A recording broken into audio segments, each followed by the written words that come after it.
സംസ്ഥാന തലസ്ഥാനം എന്നും ബി.ജെ.പിക്ക് കീറാമുട്ടിയായി നിൽക്കുന്ന ഇടമാണ്. ലോക്സഭാ തെരഞ്ഞെടുപ്പിൽ ഇക്കുറി രാജീവ് ചന്ദ്രശേഖരൻ വീണു. അതിനു മുൻപ് നേമത്ത് ആകെ ഉണ്ടായിരുന്ന നിയമസഭാ സീറ്റും ബി.ജെ.പിക്ക് അടിയറവ് വെക്കേണ്ടി വന്നു. എന്നാൽ ഇക്കുറി തെറ്റുകൾ തിരുത്തിയാണ് തങ്ങൾ ഇറങ്ങുന്നതെന്ന് ബി.ജെ.പി പറയുന്നുണ്ട്. മുന്നിലുള്ളത് തദ്ദേശ വാർഡ് തെരഞ്ഞെടുപ്പ്, പിന്നാലെ നിയമസഭാ തെരഞ്ഞെടുപ്പ്. തദ്ദേശ സ്ഥാപന തെരഞ്ഞെടുപ്പിൽ തിരുവനന്തപുരം കോർപ്പറേഷൻ പിടിച്ചെടുക്കുക എന്നതാണ് ബി.ജെ.പിയുടെ ചിരകാല സ്വപ്നം. കോൺഗ്രസ് അടങ്ങിയ UDF മുന്നണിയെ 3ാം സ്ഥാനത്തേക്ക് തള്ളി ബി.ജെ.പി മുഖ്യ പ്രതിപക്ഷമായി മാറിക്കഴിഞ്ഞു. ഇനി മുന്നിലുള്ളത് LDF ആണ്. ഇക്കുറി ഇടതുപക്ഷത്തെ സൈഡാക്കി തലസ്ഥാനം കൈപ്പിടിയിൽ ഒതുക്കാനാണ് ബി.ജെ.പി ശ്രമിക്കുന്നത്. എന്നാൽ ശബരിനാഥിനെ ഇറക്കിയുള്ള കോൺഗ്രസ് പ്രചാരണത്തിൽ ബി.ജെ.പിക്ക് അടിതെറ്റിക്കഴിഞ്ഞു. പിന്നാലെ ചില കരുത്തരെ കളത്തിലിറക്കിയുള്ള കളിക്കാണ് ബി.ജെ.പി നിൽക്കുന്നത്. മുൻ DGP R ശ്രീലേഖയാണ് അതിൽ പ്രമുഖ വ്യക്തിത്വം. ഇവർ ശാസ്തമംഗലം വാർഡിലാണ് മത്സരിക്കുന്നത്. ബി.ജെ.പി സംസ്ഥാന പ്രസിഡന്റ് രാജീവ് ചന്ദ്രശേഖർ പ്രഖ്യാപിച്ച 67 സ്ഥാനാർത്ഥികളുടെ പട്ടികയിലാണ് R ശ്രീലേഖയുടെ പേരും ഉൾപ്പെട്ടത്. നിയമസഭാ തെരഞ്ഞെടുപ്പ് പോലുള്ള വലിയ പ്ലാറ്റ്ഫോമിൽ ഉയർന്നു കേൾക്കേണ്ട പേരാണ് ശ്രീലേഖയുടേത്. ഇതിന് പിന്നാലെ ശ്രീലേഖയെ പഞ്ഞിക്കിട്ടിരിക്കുകയാണ് കോൺഗ്രസ് നേതാവ് സന്ദീപ് വാര്യർ. ശ്രീലേഖ മുൻപ് ആറ്റുകാൽ ക്ഷേത്രത്തിലെ കുത്തിയോട്ടം സംബന്ധിച്ച് നടത്തിയ പരാമർശം ചർച്ചയാക്കിയാണ് സന്ദീപ് വാര്യർ ആക്രമണം കടുപ്പിച്ചിരിക്കുന്നത്. ഫേസ്ബുക്ക് പോസ്റ്റിലൂടെയാണ് സന്ദീപ് വിഷയം ഉന്നയിച്ചിരിക്കുന്നത്.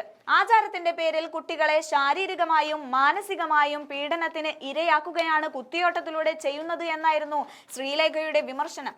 ദേവീപ്രീതിക്കായി കുട്ടികളുടെ ചോര വരെ എടുക്കുന്ന പ്രാകൃതമായ രീതി ക്രിമിനൽ കുറ്റമാണ്. ഇത് അവസാനിപ്പിക്കാൻ ഭക്തരും ക്ഷേത്ര ഭാരവാഹികളും തയ്യാറാകണം. കുട്ടികളുടെ അനുമതി പോലും ഇല്ലാതെയാണ് മാതാപിതാക്കളും ക്ഷേത്ര ഭാരവാഹികളും ഗൂഢാലോചന നടത്തി കുട്ടികളെ പീഡിപ്പിക്കുന്നത്. കുത്തിയോട്ടത്തെ ആൺകുട്ടികളുടെ തടവറയെന്ന് പറയേണ്ടി വരുമെന്നും ശ്രീലേഖ അന്ന് അഭിപ്രായപ്പെട്ടിരുന്നു. നിയമപ്രകാരം ശിക്ഷ ലഭിക്കാവുന്ന കുറ്റമാണ് കുത്തിയോട്ടം. കുത്തിയോട്ടത്തോടുള്ള പ്രതിഷേധത്തിന്റെ ഭാഗമായി ആറ്റുകാൽ വിശ്വാസിയായ താൻ ഇത്തവണ പൊങ്കാല അർപ്പിക്കുന്നില്ലെന്നും ശ്രീലേഖ തന്റെ ബ്ലോഗിലൂടെ പറഞ്ഞിരുന്നു.